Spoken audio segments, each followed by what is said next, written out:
G'day legends, welcome to the Pot Noodle on Celtic Down Under. I'm your host Jared, and joining me are Shane and Liam. How you going, Liam? Good, we've still got the music running, mate. There we go, that's better. I'm good, mate, thank you. How's everybody else doing? Yeah, pretty good. How you going, Shane? Now I'm on mute. That's how focused I was. So I was too busy enjoying the intro music and drumming away and all that kind of stuff. No, I'm good, mate. I'm good. It's been a long time between drinks, and good to catch up with you, fine gentlemen, as well. I'll indulge for a little bit since I was last been on the pod. I've been able to make a couple of lifelong dreams come true. Seeing Oasis in Manchester live for the first time. Seeing Celtic play in Ireland in the Cork Super Cup, and setting foot in paradise. I've never done any of those things until now, and all of them were dreams come true. So it's been a busy couple of weeks for me, and I've thoroughly enjoyed it. Well, you know, mate, there's just one big question I want to ask you after that experience, right? So you first time outside Australia, first time going abroad. So when you were flying over the Pacific Ocean or whatever it was, at any point could you see the Rangers coming? Absolutely not. No, could not see them coming at all. So even with that vantage point, not at all. No. All right, boys. So just thanks everyone for tuning in. What we'll do the usual game talk. Now I'm travelling for work at the moment, so my setup's a bit cracked tonight. So I apologise for that. But what we'll do is, if I can get you guys to just go through the what your thoughts on the starting lineup was. I'll get that lineup in front of us, and then we can quickly go from there. So it was Caspar, Alistair Johnson, Carter Vickers, Scales, and Tierney. How weird is it having Tierney back in that lineup? I automatically went I was about to say Taylor there. Just interesting, but it's good that he's back. Midfield of Kalmak, Atade, and Nigren. And up front, Ida with Maida and Yang either side of him. So what was your thoughts of that? Go to you, Shane. The only surprise for me really wasn't so much with the starting 11, was more with the fact that Inamura wasn't in the matchday squad, because you touched on Tierney coming back and playing at left back, and obviously we didn't have a natural like-for-like left back, and I know Inamura necessarily wasn't signed or didn't play full-time as a left back, I believe, previously until coming to Celtic, but I did get to see him when I was over in Cork, and he was playing left back against Cork City, and he was one of the most impressive players for me. So, and I know he's played throughout the preseason. I don't know if he's injured or not, but not being able to see him in the matchday squad, it did leave me a bit curious as to what would happen if Tierney did come off early and not play the 90, which, as it turned out, that's what happened. The only other one, I think, question-wise, was whether it'd be Scales or Trusty to partner Carter Vickers. For me, Scales made a lot of sense. I know Trusty's been in good preseason form, and you boys talked about it on last week's episode, but they play two up top. They're always physical, and we know Trusty's been a little bit wanting when it comes to the physical side of things. So I think Scales partnering CCV made a lot of sense there.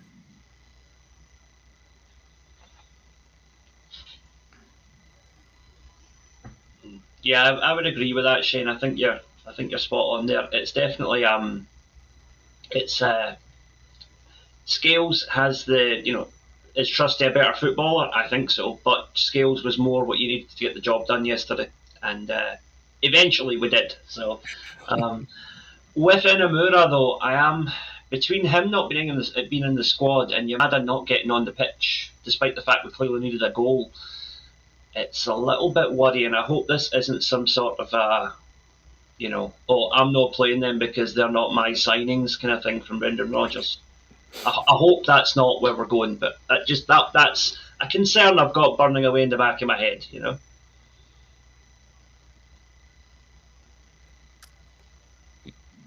We can't hear you there, sorry, mate. You're just on mute there.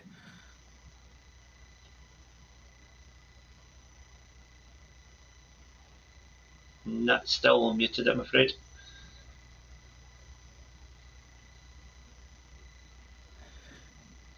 Right, while Jared works that out, I'll ask you, Shane.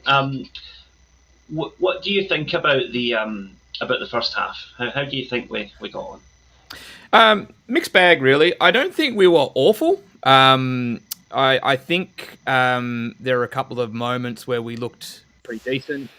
I think we looked like a team pretty early on that lacked a little bit of cohesion, and there was just a little bit of indecision, and we didn't move the ball that quickly either. And we didn't really create anything clear cut, to be honest with you. There was maybe, I think the best opportunity was one at the end of the half with Negrin, which, in all fairness to George, was a really good save. But that was all we really created in terms of a clear cut opportunity. Outside of that, it was there were a lot of half chances. Adam Eder had a number of them, and I was enjoying a little bit of the work on the left between Tierney, putting some really decent crosses in from the left, and I think Eder probably should have done a little bit better with them. And AJ was bombing up and down the right and doing an incredible job. And Negrin looked tidy on the ball. Look, there were some positives, and I don't think we were too bad, but we didn't create anything really. What did you think?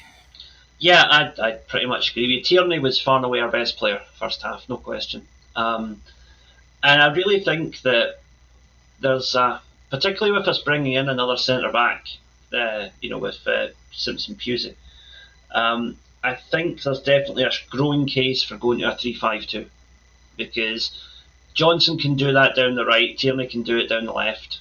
And I think if we're going to persist with Adam Eder, he would benefit from having Dyson playing up front alongside him. I think he needs a strike partner.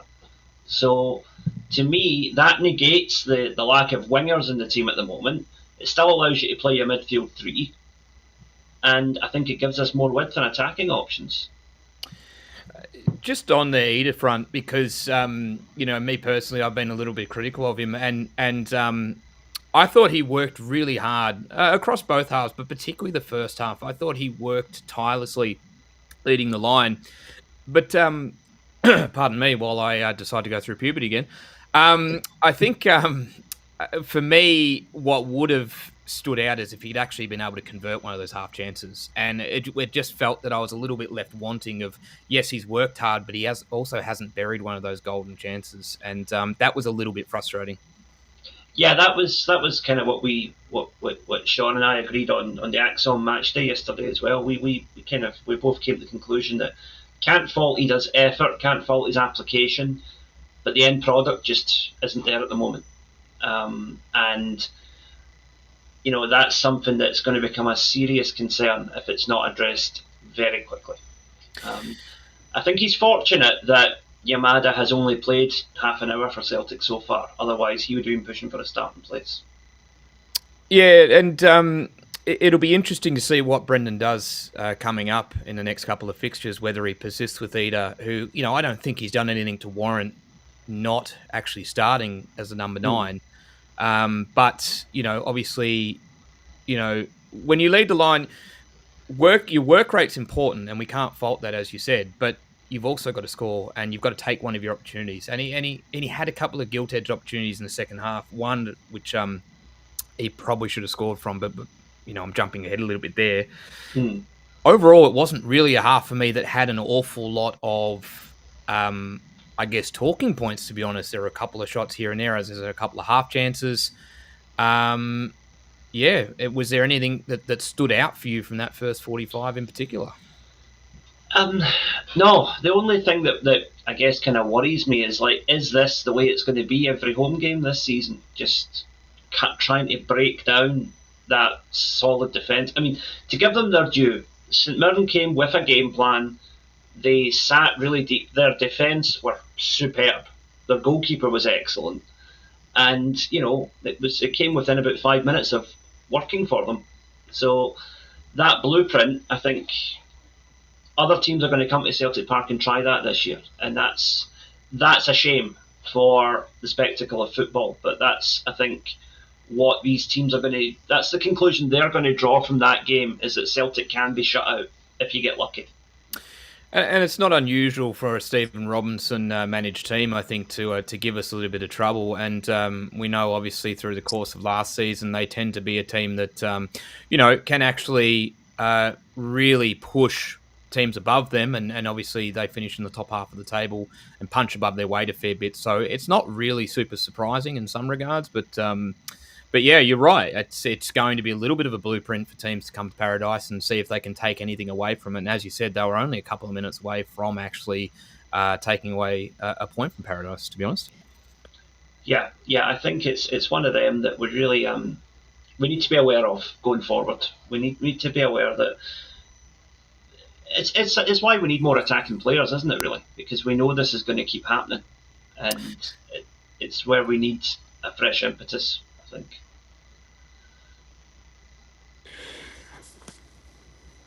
I think we've got you, Jared. Yeah, I think you're back, mate. Am I back? Am I back? You're back. Yeah. He's back. Yeah. We even got a gratuitous foot pick a minute ago for the perverts out there. Yeah, that's supposed to be behind the paywall. Yeah, you shouldn't be giving that away for free, mate. That's got to get a charge on it, surely. I'm like, I don't know why I'm sideways in the camera. It's all sorts of just mucking around here. I honestly don't know what I'm doing here. But your audio's a lot better though, mate. See, to be honest, maybe just put the camera off and just go with the audio, because that's sounding pretty clear. Yeah, I'm just doing it through my phone, so it's good fun. All right, cool. Turn the camera off. Yeah. Cool. Okay. Yeah, so yeah, you guys have pretty much covered everything about the game there that I wanted to, like in the first half and everything. But yeah, I'll just let you boys just keep running with the game talk.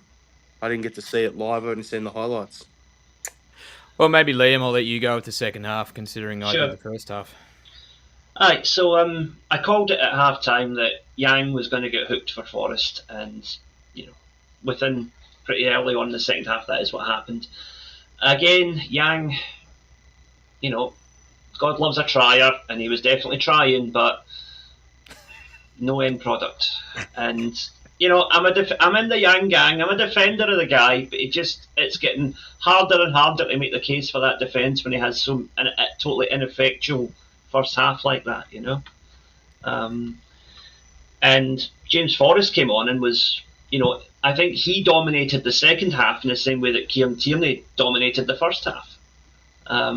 They were our two best players over the course of the entire game, I think by quite a distance, really. But what did you think of it? Yeah, look, I agree. I think the obvious change at halftime was Yang coming off. He was just relatively ineffective. And when I was sort of talking about the lack of cohesion in the first half, he kind of emphasised it, unfortunately. There were so many occasions where he'd get on the ball and cut inside, and it seemed like his midfield teammates weren't really aware, and he'd end up coming into basically and there was no space basically, and then he wasn't really linking up well with Johnston on the right. And like yourself, look, I've been a defender of Yang as well, but on that outing he was quite poor and the most obvious that needed to be hooked at halftime. So, and you're right, totally spot on with Forrest coming in. What Forrest gives you is this tremendous directness, and he's got wonderful footballing IQ. He just knows when he needs to get the ball, when he needs to cut inside, when he needs to hit the byline. And that kind of nous, sometimes you just can't buy that, really. And it was really important. And that directness really helped us in the second half, because something we did do, I think, a lot better in the second half is we were running at them. We were taking the game to them. We weren't as passive. We were looking to make things happen. And he was a big part of that. That directness was kind of bringing everyone else along. And by product or by extension, we had more gilt-edged chances in the second half. We had a couple of opportunities which really could have gone in. Obviously, there was the free header for Maeda at the back post. There was the long shot from Hatate that took the deflection, and the keeper had absolutely no idea what was going on. And it hit the post twice. Hit the post twice and then went back off his leg for a corner. There was the Eder one where Scales played the ball in over the top, and he hits the bar, and that should have gone in. And obviously, probably the most controversial moment was the Kelmac goal, which was obviously overturned, which we can probably talk about in a sec. But we looked a lot more direct in the second half, and I think part of that was the change at halftime with Forrest coming on. Yeah.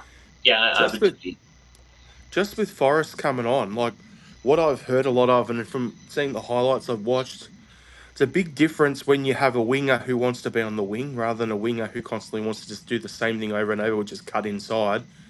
Because it looked like AJ was trying to do a double shift in the first half, but in the second half, it kind of simplified his game too. Jamesy's getting out on the wing, creating more width, which opened up that inner channel for Johnson to run into, or if Forrest wanted to come in, then AJ was bombing on. So it made it a lot easier for him. It was, what's the winger do? Do the opposite.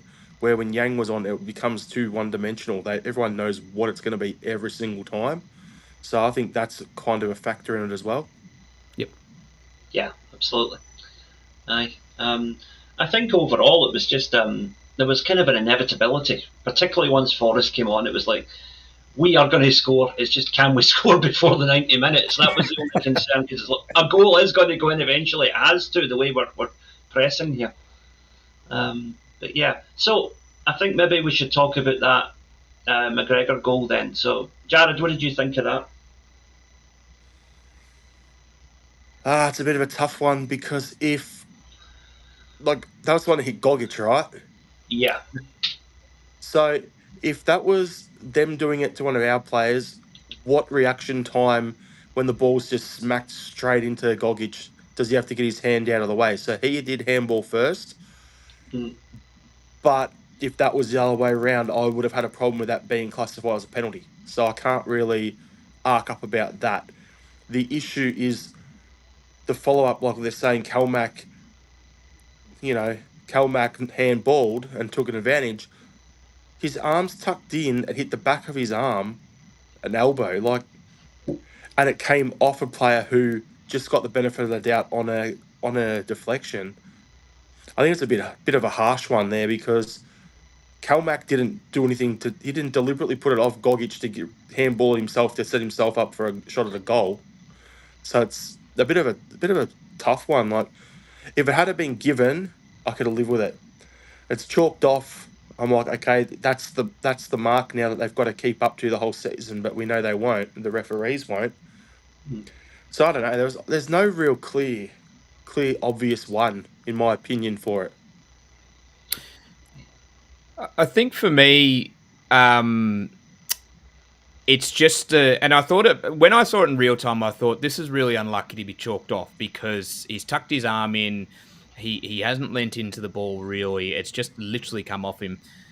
But it has come off his arm, and the key is that he has gained an advantage from it. It's come off his arm and nicked it past the defender, enabling him to get that half a yard of space to get the shot off. And I think at the end of the day, that's where it lands on why it was overruled. Now, I still think it was a little bit harsh, but I can understand why they came to that decision. The only thing I was probably a little bit surprised by, and I don't want to open up a VAR can of worms this early on in the new season, but the only thing I was a little bit surprised by is the fact that it was kind of treated, and maybe this has been the case all along and I've just been oblivious, but it was kind of treated like an offside, in a sense that it was matter of fact, that's offside. There's no point going to the vision and having a look yourself, Don Robertson, because it's offside. I thought, to me, that you could still make an argument of, well, maybe there's is it an interpretation here? Is he gaining it? I was just a little bit surprised they didn't go to the footage of it, that the VAR made the decision on the spot. So, as I said, maybe I'm being oblivious and they've done that for a while and I've just been ignorant, but I thought he would at least go to the screen and say, where did it hit? Okay, it's hit his arm. Did he gain a significant advantage from it, and so forth? Before you jump in, Liam, I just want to quickly do something here. Mm-hmm. Shane, you said you don't want to start a VAR pile-on early on or whatever. Yeah, you do. I know you want to. Because look at it this way. I just went into my notes, the bottom notes that come up on the screen, like the please subscribe that's coming across the bottom of the screen now, right? And this is why I got to bring this up. I've got that one. I've got Robert Gibson's quote, Palmer is a wanker. It's still in there from last season. But this is the one. You said that, Shane. And this is a quote from you from last season. The handball rule is a schmozzle. Shane Beaton. So you said that. I was trying to click on the comments and I bumped the banner thing instead, and I saw that. And I have to bring that up before we go to Liam, because it is just perfect. But over to you now, Liam. I'm going to leave that running across the bottom. I'm just going to say, Schmozzle, does he not play up front for Israel? No, anyway, sorry. Couldn't help it.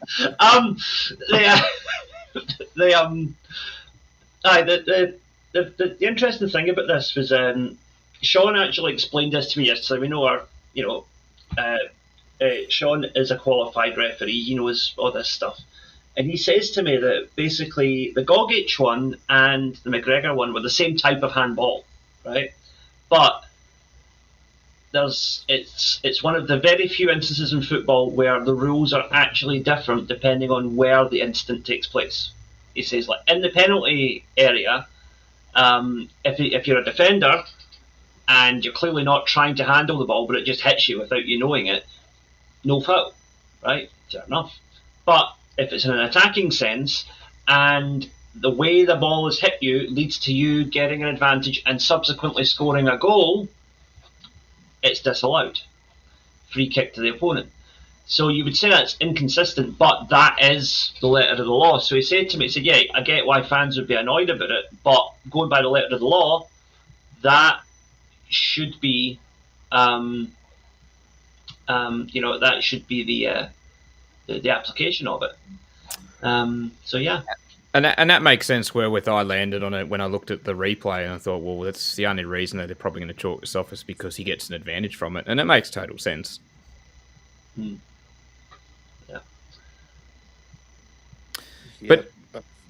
But it was frustrating because we were really pressing at that point and we'd actually been threatening to score for like the last 10 to 15 minutes. And it would have been a wonderful goal, and I think it would have actually seen us go on and get a second or third. And it was just a little bit of a let-off, unfortunately. Yeah. Yeah, but I have to agree there, Shane. It's not... Honestly, if they had it counted, I reckon we probably would have won 3-0. Yeah, sorry, can we block the sister molester in the comments who keeps posting the same thing? Yeah, I'm trying to do that at the moment, but, Yeah. Yes. Other forms of incest are available, Sorry. What was I going to say? So the goal was disallowed. We know why it was disallowed. That's fine. Then McCowan comes on. He gets the goal, and all is well with the world. What do you think about that, Shane? Do you think that ultimately it was a good call to bring McCowan on, but I don't think it's one that we would have gone for had we been the manager at that point? I like McCowan, and he can sniff out a goal, that's for sure. So I probably would have, personally, generally speaking, I probably would have been looking at him to come on. I think Engels is a bit more of a control player, and it made sense for him to come on. But McCowan, I love the way that he pushes forward. He's always looking to make something happen. He's very direct. There's a lot of Jamesy, in a sense, with him, but just more in a midfield capacity. And the goal itself was a wonderful bit of build-up. And again, it sort of was a testament to the pace of play that we were kind of running with in the second half. And it was a really good ball out to... I can't remember who played it across to Maeda, and then Maeda cuts it back across. And it was just the pace in the passing that shifted them enough that they were just a little bit at sixes and sevens. And it had enough of an opening that McCowan could get a decent shot off. And it looked like a good strike, but having a look at the replay earlier, I was able to get a bit of an appreciation of just the way that the pace of play with the passing helped create the space that was needed for him to get that shot off. And look, we absolutely needed it. It would have been frustrating to actually finish on parity if we got to the end of the 90 and it was 0-0 because we were the better team across the match, and it would have been very disappointing had we not taken all 3 points. But we left it late. It was a late show at Paradise again. We do that quite a little bit, but it was very enjoyable nonetheless. Aye. I'm just gonna. Sorry, yeah, go on. No, I'm just gonna say, like those in the comments. If you got a Celtic state of way of things here, keep commenting. The idiot Hun in the comments here, I've tried blocking, I can't. All I'm going to say to that idiot is thanks for all the interaction with every single comment you're putting up every 4 seconds, copy and pasting. Actually helps us in the YouTube algorithm push out to more fans. So thanks for doing us a favour by being an absolute asshole I appreciate it. Yeah. Also quite ironic that he's got a cock as his avatar. Yeah. Good fun. A little bit too on point there, son. Now, Shane, did you mention Ida's performance early on, didn't you? Yeah. When yeah, I just wanted to say something quickly with him, like, because I heard you talking about it. The thing for me was, if he took those chances, like, if that was Kyogo, he would have had a hat trick, sort of thing, right? So he's a bit out of form. He's in a bit of a all over the place, but he's got to do better. Otherwise, he's going to get replaced. That's the way I look at it. I wanted to see Shin play, so yeah, good fun. But I just think the pylon for Yang is justifiable because he shouldn't be starting for us anyway. The thing for Ida, the whole excuse from last season that he didn't get a preseason is that's gone and done it now. So the way I'm looking at it is he's got to step up and shape up. That's yeah. Yep. So anything else from the game you want to talk on? Any player focus? Anyone else? For me, I just wanted to give a shout out to AJ. I thought he was tremendous across the entire first and second half, to be honest. And I thought first half in particular, he didn't have much in front of him with the way Yang was performing. And I thought he was doing an admirable job of, his usual fullback duties, but also pushing up and making himself available as an option, getting to the byline. When Jamesy came on, you could see that link up, which we saw a little bit last season as well, particularly late on. I thought he was absolutely fantastic. And so I thought he was my man of the match. It's probably the first time I've also seen Negrin. I haven't caught much of the preseason activities outside of Cork. And I like what I saw. Tidy player on the ball. Just a little bit of swagger with the way he plays. I quite like it. So, for me, AJ was man of the match, but I really enjoyed Negrin's performance. And shout out to Liam Scales, the always unsung hero who obviously had to fill in at left back when Tierney went off. He had a really good game next to Carter Vickers. It justified his selection, but then to shift over to left back, showed his versatility. I think it also speaks to the fact that, what I said before about going to a three at the back, Scales could play the left side of that quite comfortably, looking at the way he moved between left back and left centre back. I think that's definitely one that we need to consider if we're going to continue to struggle to get wingers in. Then that's a way around the problem. 100%. One other thing is Bernardo. What the hell's going on with him? That's the confusing one for me. Like, did he get on the field? I can't remember if he did. No, he didn't. Didn't think so. Bit of a interesting one for me. You got Engels off the bench, and then you got Bernardo not even getting on the field. Bit of a strange one. Got any thoughts on that, boys? It's going to elicit a lot of comment, and obviously we're talking about it now. I really enjoyed Hatate's first half. I like what Hatate brings, and I've always liked the fact that in a midfield three where there's a little bit of fluidity and you can sort of have one or two of them sort of move into that 10 role or a little bit more advanced. I like it when Hatate moves into that role. I thought pretty early on in the first half he was doing a really good job of getting forward, linking up, and he was sort of drifting to the right a little bit more. He didn't really have help coming from Yang, unfortunately.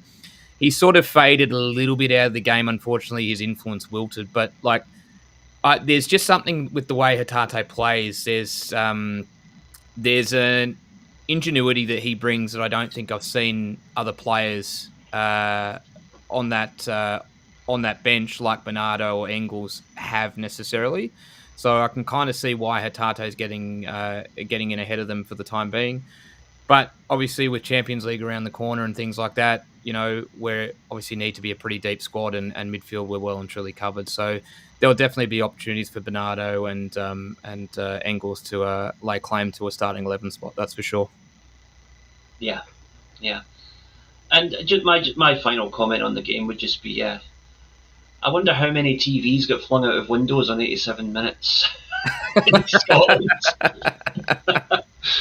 Fans of a certain other undead club believing that they were going to get away with their performance the day before. Yes, yeah, you wouldn't want to be a family pet or a sibling in that household.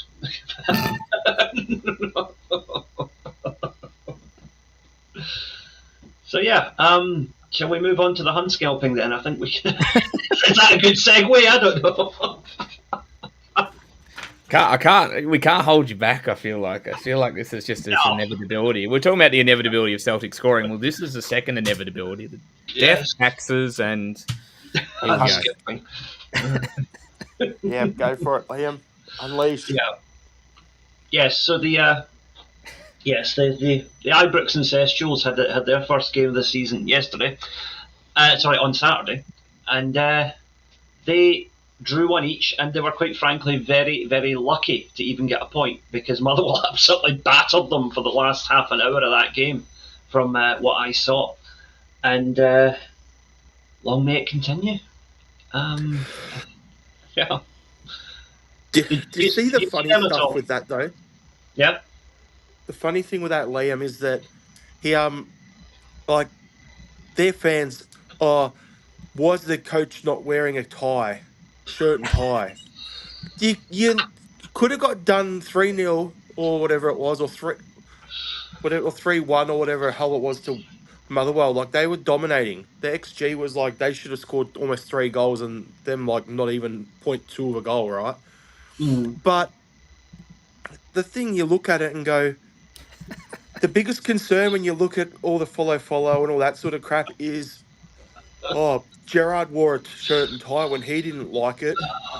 Every manager of ours has worn a shirt and tie. Why can't this guy? He wears his runners and his jeans and blah, blah, blah. It doesn't matter. Especially coming from a bunch of people, the only time they wear a shirt and tie is when they're up in court. On a Come court. on. I knew that was coming. It's just funny. That was coming, but Rangers aren't. I'm not gonna delve into it as much as Liam. I don't want to step on his step on too many cloven hooves. Exactly. What I will say is we did talk about when he was signed as gaffer that he was going to be a little bit different, and it was going to be a little bit of an edge case for them. And the one thing we all settled on is he needed results early. He needed results early to get this kind of reaction, really, that we're talking about now, to not happen. And a draw, it's not just the fact that they take a point at Motherwell, it's the fact that, as you said, Jared, Motherwell absolutely had the better of them. They've got Victoria Pilsen in the Cup, the Champions League qualifier, and then they've got Dundee and Alloa in the Cup, then away to St Mirren before they play us. That's going to be an interesting run for them, and he needs results if this pressure is going to abate, and that's not a good start. Yeah. The funny thing is, as well, that as you're saying, Shane, all those ones they've got to get through, but I'm looking at it going, you said St Mirren's in there. You see the performance St Mirren put in against us compared to them. They'll win. They'll take 3 points, St Mirren will, if they perform like that. The thing with the Huns as well is their last qualifying round, they got through, but it was some absolutely turgid performances. Yeah. I've already tried. I didn't hear no bell in the comments. Already tried. Can't block the flog for some reason.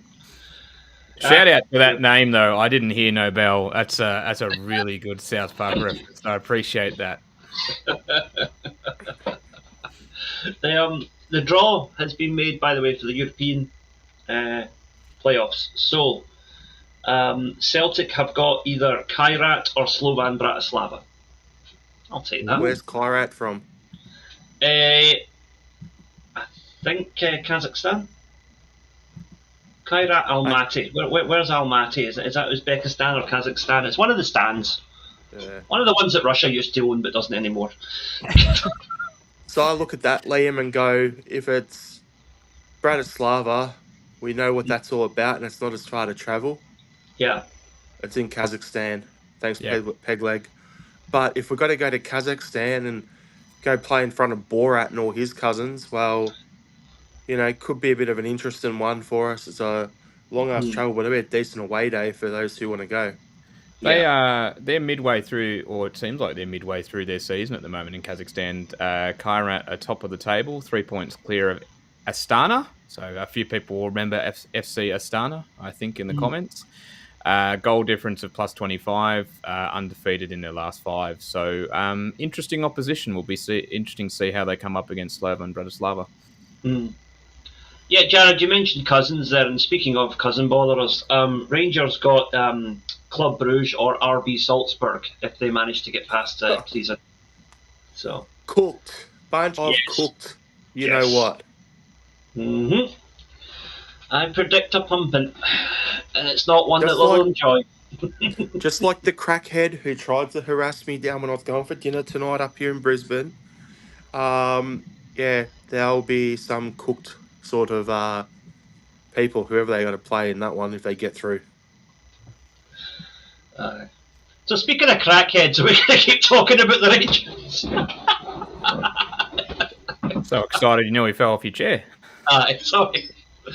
Yeah, you can't help it. Sorry, yeah. Right, so are we confident about that European draw then? Do we think that we can get the job done there? I'll go here. Okay, so this is going to tie back into something that's been done to death on a lot of podcasts, right? And the whole recruitment. I think defensively we're fine no matter which one of those teams we play. Middle of the park we're fine. But I would have loved for Kun's replacement to have been in for Flag Day, so we can get 3 or 4 games with a starting lineup as dress rehearsals for this is who's going to start the qualifiers. We've got until the 14th to put our squad in, so we can sign as many players as we want up until the 14th and put that list in, right? As long as we're within the guidelines of the 25-man squad, 8 trained players in the association club or association trained, right? So we can get through all of that. The thing for me is after the 14th, we can only add 2 more before the first leg. And ideally, we need a left winger. We definitely need a starting left winger. We need I'd say we need a right winger. I'd probably say get someone on a 6-month loan for there. That's good enough to start so we can put our best striker at striker and play Maeda through the middle. Yeah.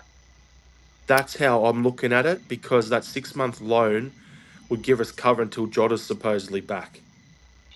If we get to January and he's going to be a few more months, then we can extend the loan or whatever. So we got to get 2 wingers in, and the next best priority is someone. I don't think we need another striker. Definitely 2 wingers, and probably, if we feel like it, someone to back up Kelmac. That's pretty much the priorities the rest of the window. But yeah, I think we can, with the squad we've got, we'll beat both of them, definitely. But yeah, it's going to be a bit of a struggle if Yang has to start.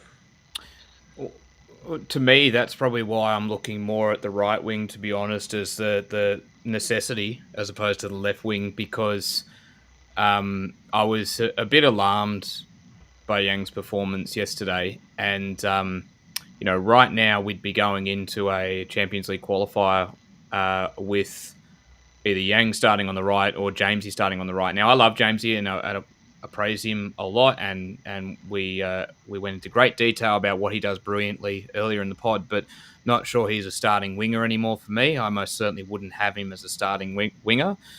So I want someone on the right. I can live at the moment with Maeda on the left. As much as I want to see him through the middle, I can live with Maeda on the left and Ida leading the line. But I need someone on the right. So I'm probably looking at more of that as a priority, to be honest. Yeah, I think that the right is definitely, at the very least, we need one more right winger in. If you go with the assumption.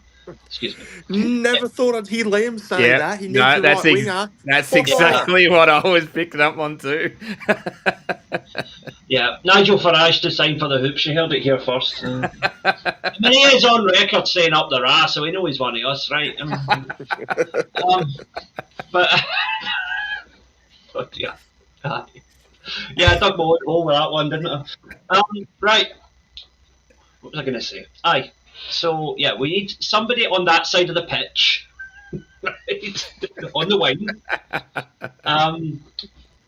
We would preferably have someone on the left as well, so it's like say so we can put Dyson through the middle. But I don't think that's a big issue because even if he doesn't find his form, I know enough about Yamada before he came to Celtic to say he will do the job if he has to, if he's given that chance in terms of Nah, getting goals.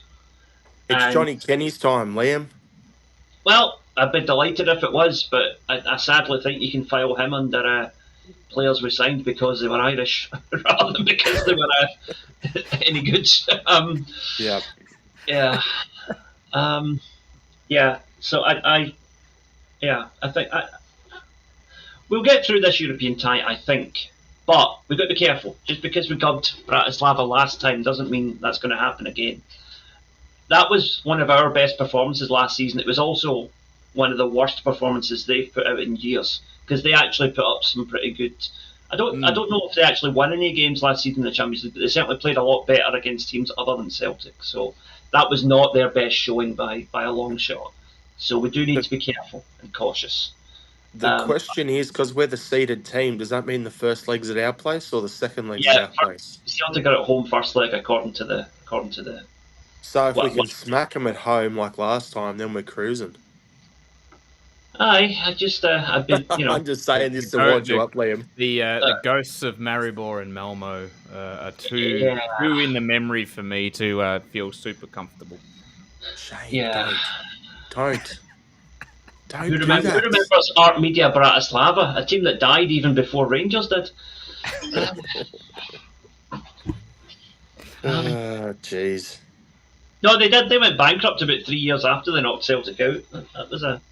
It's quite a sad story actually. That was their last ever major result, was putting Celtic out of the Champions League. That's not where they don't exist anymore. Yeah. So, you boys got anything else you want to chat about, or do you want to just go to a final thought and just wrap the pod up? I think we've touched on everything that I had on my list. Same here. Are we gonna make predictions for the season ahead, or are we gonna save that? I put that in the group chat the other day, Liam. We'll get our fearless predictions. Send me a video each, and I'll put them out as little shorts on the YouTube channel. All right, individual okay. videos. Will That's do. the plan. So keep an eye out for that as well on the channel. Those tuning in, if you haven't done so, hit that subscribe button on the channel. Helps us grow. Give us a thumbs up, like the podcast, like the video. Helps us with the YouTube algorithm as well. But yeah, we'll appreciate everyone tuning in, except for that absolute douchebag Hun in the comments. I hope you've enjoyed helping us out tonight with all the comments in the algorithm, buddy. Like you're a dick and get a hobby. Anyway, someone that has talent should get an agent rather than just sitting at home handling himself all day. Hey. Anyway, final thoughts, boys. Who wants to go first? I'll go first. I always like Liam to come in off the long run. Two things for me. I try not to waffle. It sort of ties back into sort of the holiday I was mentioning earlier in the pod. When I was in Glasgow and I was able to get to Paradise for the first time, I did the Celtic Park Stadium tour as part of my time there, which was absolutely wonderful. The rich history our club has, being able to not only hear about it from someone. So our tour guide was a wonderful person who is still a season ticket holder. He did a tremendous job. His name was Stephen. A tremendous job of going through things and explaining the history. And you could tell he bled green and white. And it was tremendous to have someone like that who was just so informative, but so passionate about the club, taking you around Celtic Park and getting to see this much storied stadium, which I'd never seen before in person. It was absolutely tremendous. So if you are near Celtic Park and you get the opportunity to do the tour, absolutely do that as well. And if you're ever in Dublin, Ireland, do the Irish Rock and Roll Hall of Fame Museum tour. Absolutely tremendous insight into the wonderful world of rock and roll music in Ireland. And I absolutely loved it. And I'm listening to non-stop Irish rock and roll because of it at the moment. So check it out. I thought I'd come back all wonky for my final thought if I can line the camera up. But anyway, my final thought is, what is it with planes just getting smaller and smaller in terms of leg room. They're all designed for someone your size now, Shane, not for any 6-footers. Far out, what a nightmare this morning. Not ideal. Anyway, over to you, Liam. Yeah, whoever, any scientists, they're going to hurry up and invent those like stasis pods from the Alien film, so I can just go to sleep and then wake up in Glasgow. That would be lovely. Perfect. My final thought, and it's a bit of a serious one. There's been a lot of Adidas drops with merch recently. There's a big worry about the commercialisation of football, and I think big change is coming. I think there's going to be a reckoning because these companies charge so much money and they pay the people that make the things so little. So I think that cannot continue. So what I'm saying is, guys, if we want meaningful change, now is the time to stock up on cheap footwear. Exactly. All right, everyone. Thanks for tuning in. Hail, hail. Hail, hail. Hail.